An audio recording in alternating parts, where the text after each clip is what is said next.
الرجیم بسم اللہ الرحمن الرحیم۔ وقت کا خیال رکھتے ہوئے آپ لوگوں کا زیادہ وقت نہیں لوں گا، اور چند چیزیں میں نے جو سوچا تھا کہ آپ لوگوں کے ساتھ میں اس کو شیئر کروں،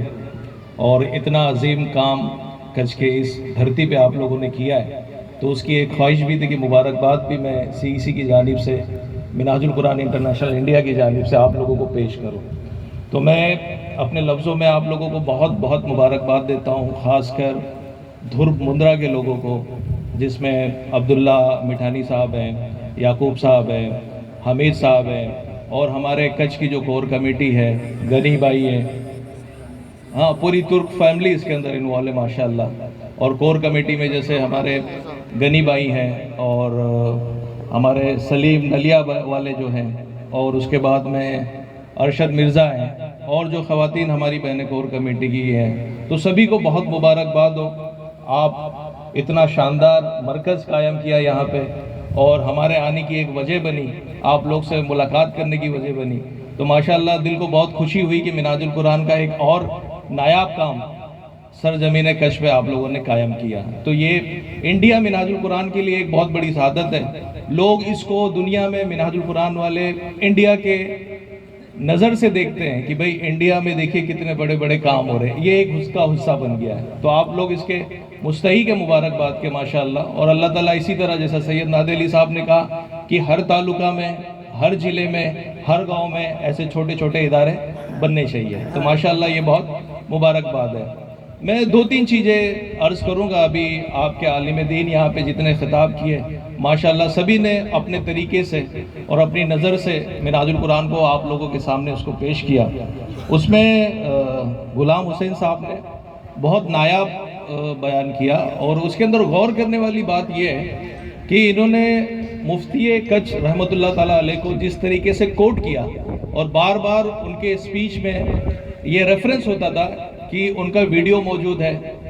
ان کا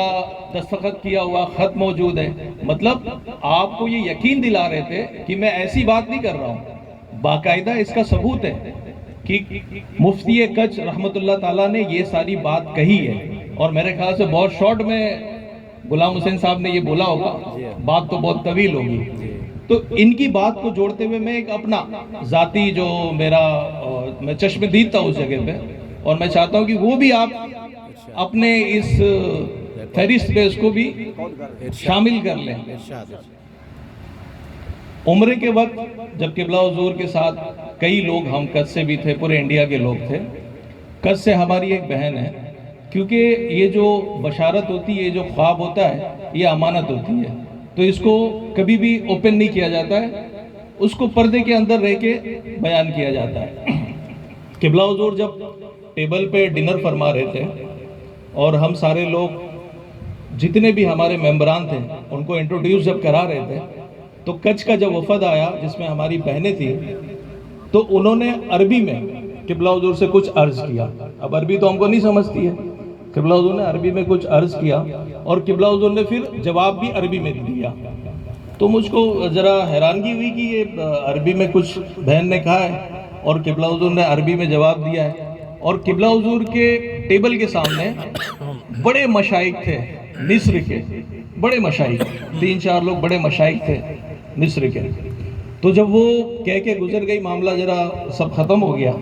تو میں نے جب اس کی جانکاری لی کہ بھئی یہ جو بہن تھی ہماری، انہوں نے کچھ کی جو بہن تھی ہماری، انہوں نے قبلہ حضور سے عربی میں کچھ کہا، اور قبلہ حضور میں جواباً عربی میں کچھ کہا، تو کیا بات کہی؟ تو میں بتانا چاہوں گا کہ آپ دیکھیں کہ جب مفتی اعظم رحمۃ اللہ تعالیٰ حیات تھے تو آپ کی پیروی کرتے تھے، آپ کو نگہبانی کرتے تھے، آپ کی اصلاح کرتے تھے، اور بعد وفات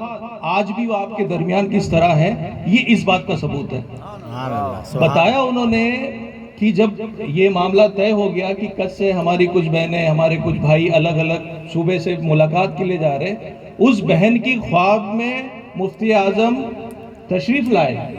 مفتی کچھ تشریف لائے، اور کہا کہ بیٹی تم جا رہی ہو تو جا کے میرا شیخ الاسلام کو سلام عرض کرنا، میرا سلام عرض کرنا۔ وہ بہن نے قبلہ حضور کو سلام عرض کیا نام لے کے کہ میرے خواب میں آئے تھے انہوں نے بتایا کہ بیٹی تم عمرہ کے لیے جا رہی ہو، شیخ الاسلام کو میرا سلام عرض کرنا۔ قبلہ حضور نے وعلیکم سلام کیا، ڈھیر ساری دعائیں دی۔ تو میں کہنے کا مطلب یہ ہے کہ کچھ کے اوپر جو سایہ تھا مفتی کچھ رحمت اللہ تعالیٰ کا، وہ آج بھی اسی طرح برقرار ہے۔ اور یہ جو آپ ہے نا درخت جو بڑھتا ہوا دیکھ رہے ہیں اور اس کے اندر جو پھل لگتا ہوا دیکھ رہے ہیں، یہ ان کی دعاؤں کا نتیجہ ہے، یہ بہترین نتیجہ ہے۔ تو آپ لوگ بہت خوش نصیب ہو کہ آپ کو ایسا رہنما ملا، اور آج ہم سمجھتے ہیں اور میرے ساتھ آپ لوگ بھی یہ سمجھتے ہیں کہ یہ جو کچھ بھی نظر آ رہا ہے منہاج القرآن کا، یہ مفتی کچھ رحمت اللہ تعالیٰ کی دین ہے، ان کی دعائیں ہیں۔ اور انشاءاللہ یہ بے شک درخت ہرا ہو بھرا ہوگا۔ اور ہم ہے نا جب دوسرے سٹیز میں، دوسرے صوبوں میں جب جاتے ہیں تو ہم مثال آپ کی دیتے ہیں،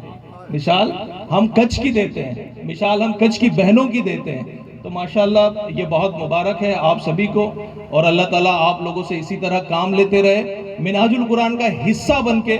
آپ لوگ اس کے اندر تن من دھن سے لگے رہے۔ بہت بڑی نعمت ہے، اس کا اندازہ آپ کو نہیں ہو سکتا۔ کیوں نہیں ہو سکتا؟ کیونکہ ہم ہے نا دنیا میں ہیں اور اپنی عقل اور فہم کی حد تک سوچ سکتے ہیں، حد کے باہر نہیں جا سکتے۔ لیکن قبلہ حضور کا یہ آخری الفاظ جو قبلہ حضور نے بتایا تھا، یہ کہہ کے میں یہ ختم کرتا ہوں۔ قبلہ حضور نے فرمایا کہ بیٹے مجھ سے آپ کی محبت ہے، آپ مجھ کو چاہتے ہیں اور کچھ سمجھتے ہیں، تو میں جو کہتا ہوں اس پہ آپ یقین بھی کرتے ہیں۔ میں آپ سے یہ بولتا ہوں بیٹے کہ اگر آپ نے اس تحریک کو اپنے اندر جما لیا، اس کا دامن پکڑ لیا، تو بولے وہ دن دور نہیں ہے کہ آپ کی آنکھ بند ہوگی اور چند منٹوں میں، سبحان اللہ، سبحان اللہ، آپ کو یہ نظر آ جائے گا کہ آپ کس تحریک سے وابستہ ہیں۔ سبحان اللہ، سبحان اللہ، چند منٹوں کا فاصلہ ہوگا، سبحان اللہ، چند منٹوں کا فاصلہ ہوگا اور آپ کو نظر آ جائے گا۔ بس فرق اتنا ہوگا کہ آپ کو آپ کی قبر میں نظر آئے گا، فرق یہ ہوگا کہ آپ اس کو دنیا والوں کو نہیں بتا پائیں گے، بس فرق یہ ہوگا۔ تو بیٹے آپ کے ہاتھ جو نعمت ہے وہ اتنی بڑی نعمت ہے کہ جس کا اندازہ آپ کو نہیں لگ سکتا ہے۔ میں صرف آپ سے یہ کہتا ہوں کہ بیٹے اسے چمٹے رہیں، اس کے دامن کو پکڑے رہیں، اس کو چھوڑے نہیں۔ یہاں تک قبلہ حضور نے فرمایا کہ جب کبھی آپ کو سستی لگے، تھکان لگے، آپ کو منہاج القرآن تحریک سے ایسا لگے کہ بھئی یہ بوجھ جیسا لگ رہا ہے، بھاری پڑ رہا ہے، بولے بیٹے اسی وقت اللہ کے حضور سجدہ ریز ہو جاؤ، اسی وقت اللہ کے حضور سجدہ ریز ہو جاؤ، معافی مانگو، اللہ سے یہ طلب کرو کہ اللہ تعالیٰ یہ جو توفیق مجھ کو ہوئی تھی اس میں کمی ہو رہی ہے، اللہ تعالیٰ تو بڑھا دے۔ کیونکہ بیٹے یہ جو نعمت ہے، یہ نعمت کا اندازہ تم نہیں لگا سکتے، نہیں لگا سکتے، نہیں لگا سکتے۔ بولنے والا جو ہے وہ صرف اس حد تک ہی سمجھا سکتا ہے، اس کے آگے کوئی طریقہ ہے سمجھانے کا؟ اس کے آگے کیا سمجھا سکتا ہے؟ اس کے آگے کیا بول سکتا ہے؟ جب وہ کہہ رہا ہے کہ بیٹا آپ قبر کے اندر، زمین کے اندر لیٹو گے، چند منٹ کے بعد آپ کو حقیقت عیاں ہو جائے گی، اب اس سے زیادہ کوئی کیا سمجھا سکے؟ اب یہ ہماری عقل مندی ہے، ہماری سوچ ہے، ہمارا خیال ہے کہ ہم کس تحریک سے وابستہ ہے اور کس طریقے سے اس تحریک کا دامن پکڑے رہنا ہے۔ ماشاءاللہ آپ سب لوگ سمجھدار لوگ ہیں اور آپ کے اندر جذبہ ہے، محبت ہے، اور یہ اگر گراف آپ دیکھیں تو پورے انڈیا کا جس طرح منہاج القرآن کا گراف اوپر جا رہا ہے، کچھ کا بھی الحمدللہ اوپر ہی جا رہا ہے۔ آج ہمارے نوجوان ہماری بہنیں سب ماشاءاللہ ڈیولپ ہو رہی ہے، ہم کہیں بھی ہم شرنک نہیں ہو رہے، ہم ایکسپانڈ کر رہے ہیں، اور اللہ نے چاہا تو یہ اتفاق، اتحاد، سمجھداری اور تال میل کے ساتھ انشاءاللہ پوری دنیا میں اور پورے انڈیا میں منہاج القرآن کا پرچم ایک دن ضرور اور ضرور لہرائے گا۔ آمین۔ بس میں اپنی بات یہاں پہ ختم کرتا ہوں، وقت کافی لے لیا آپ کا، معذرت خواہ ہوں بس، لیکن میرا یہ جوش تھا، یہ محبت تھی، اور یہ جو اندر میرے دل میں بات تھی، میں چاہتا تھا کہ میرے بھائیوں کے ساتھ بھی یہ شیئر کر دوں۔ بہت شکریہ، السلام علیکم ورحمۃ اللہ وبرکاتہ۔ جزاک اللہ، جزاک اللہ۔